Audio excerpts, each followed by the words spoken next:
Hello, my history-loving friends.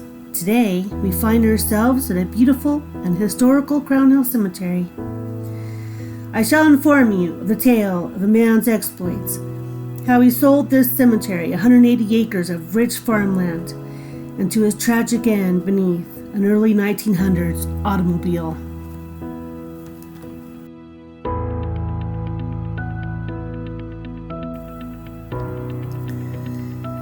Henry Lee was born to English immigrants. He married Jenny Paul in 1873, and they moved to Colorado in 1875. They had 3 children, 2 sons, Murray, Robert Paul, and daughter Jessie.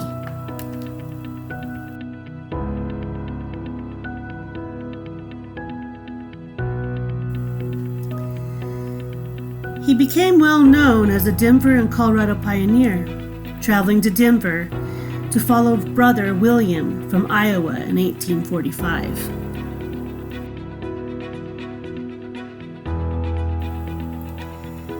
He represented Jefferson City in the House of Representatives, 3rd Assembly, and served a 5th and 6th term in the State Senate Assemblies.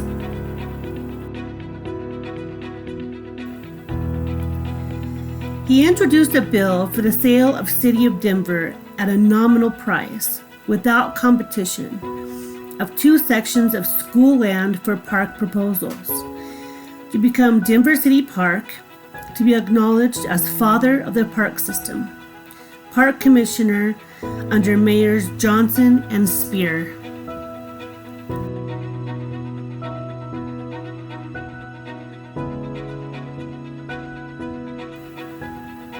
He helped in the construction of Denver's first pumping station and founding of the Agricultural Ditch Company, serving as secretary. With brother William,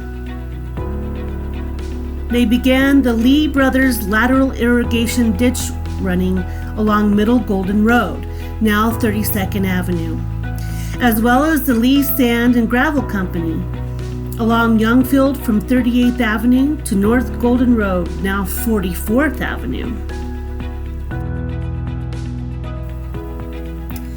Henry was also a partner in the Pioneer Seed Company, as well as Henry Lee Seed and Farm Implements, selling seeds and farm equipment. Also designing farm and market wagons, carts, surreys, and carriages, originally bringing farm implements and seeds from Iowa to start his business. This all began by selling vegetables from their farm to feed miners in Gilpin County. He bought the first chilled steel plow, which gave him a nifty idea.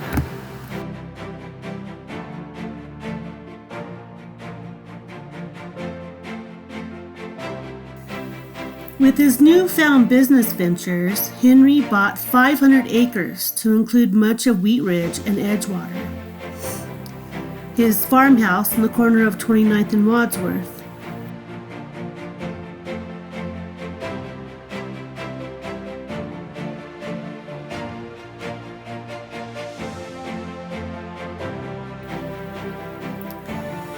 Later, Henry and George Orlinger would strike a deal for 180 acres of cemetery land.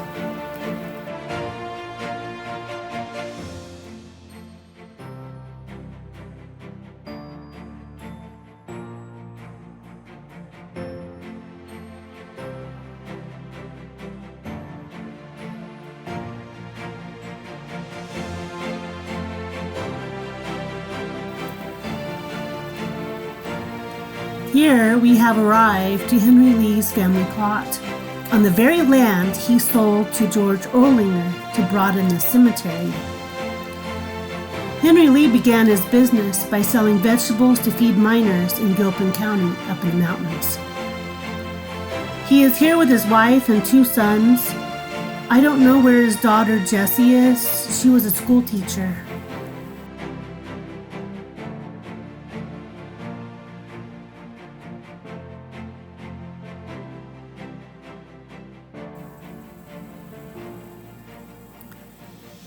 His brother William and wife Mary Jane also rest here.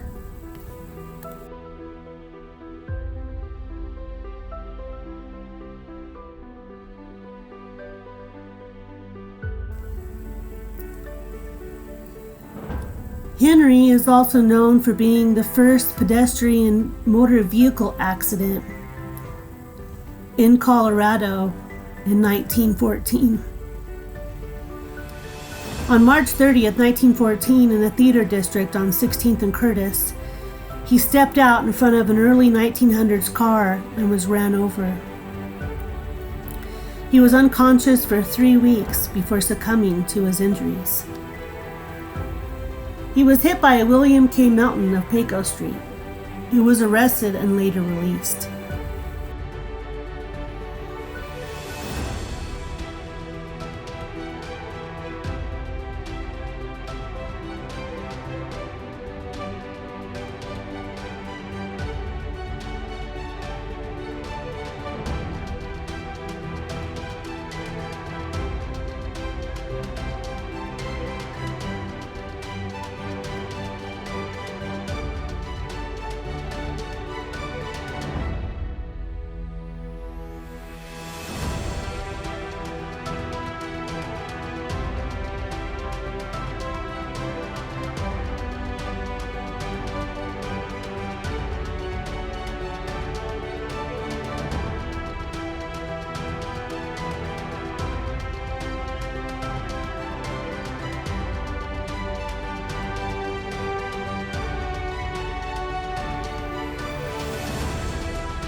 Here is a quick view of Middle Golden Road, now 32nd Avenue, and pictures of what it used to look like.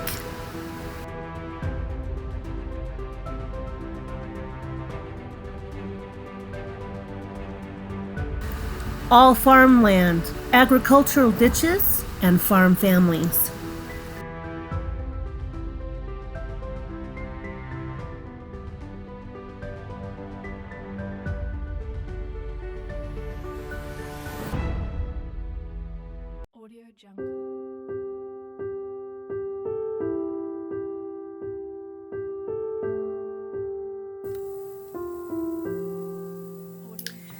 After selling a portion of his farmland to George Olinger, Henry Lee built a beautiful bungalow house a couple miles east from his farmhouse in 29th and Wadsworth, just across the street from Crown Hill Cemetery.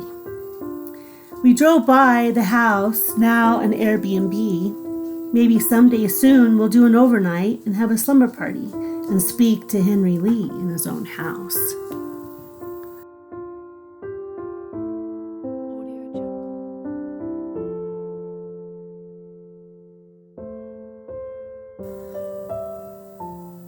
The house sleeps 12 people and is perfect for weddings, family reunions, or other gatherings.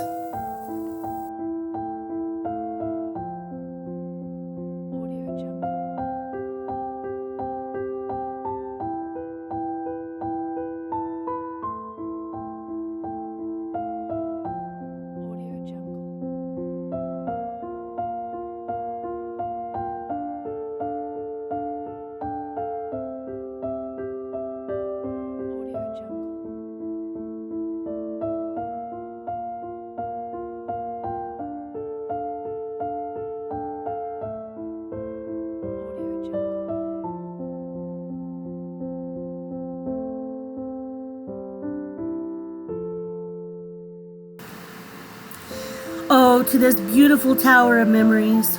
George Olinger began building this impressive 158 feet tall 7-story mausoleum in 1926. With a hefty price tag of $1 million, Mr. Olinger envisioned a more Gothic architecture, and architect Charles A. Smith was hired. But by 1928, the project was in bankruptcy. Other architects Fisher and Fisher took on the tower and scrapped the Gothic plans for a more modernist appeal.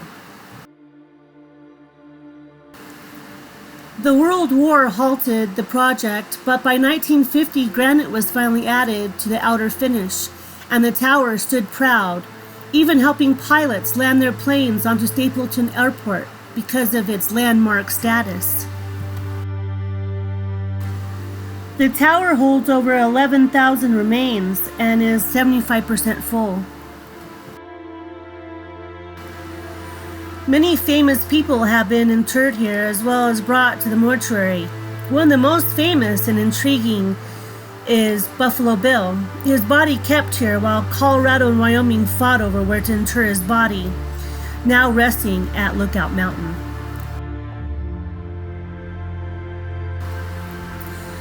George Washington Olinger, "Don't wait to be a great man, be a great boy," said George Washington Olinger.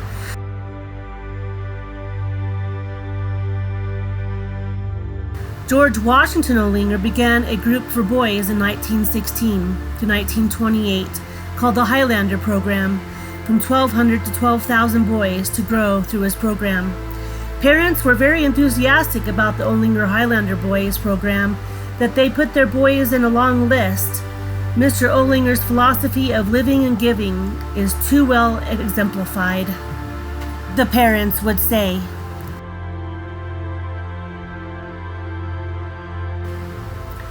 There are many lives here.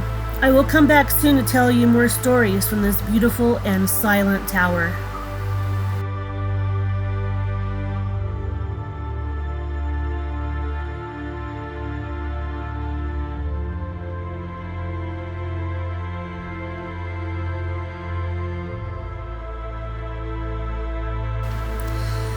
Here we stand in front of the Olinger Vault, John and Emma, son George and his wife Margaret. Love and light to you and everyone here at this beautiful tower and cemetery.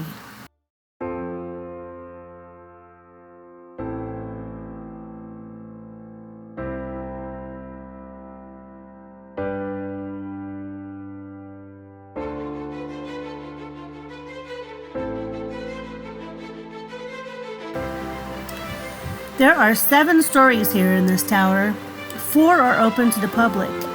Sometimes the elevator will take you to the 7th attic-like space and overlook all of the land. Next time, I'll be taking the elevator.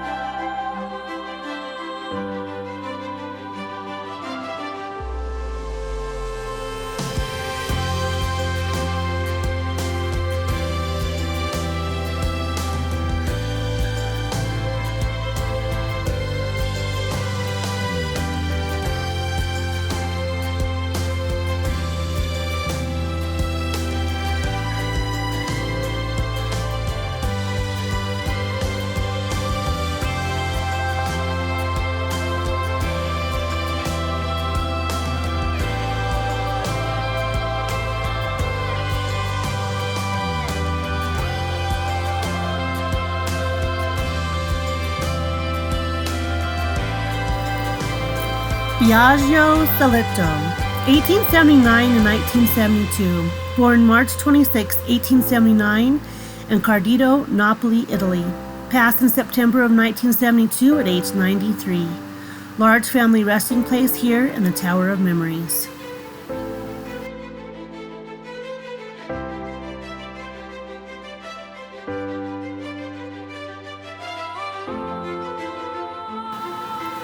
Thank you for joining me on another Stories from the Beyond, and more films coming weekly.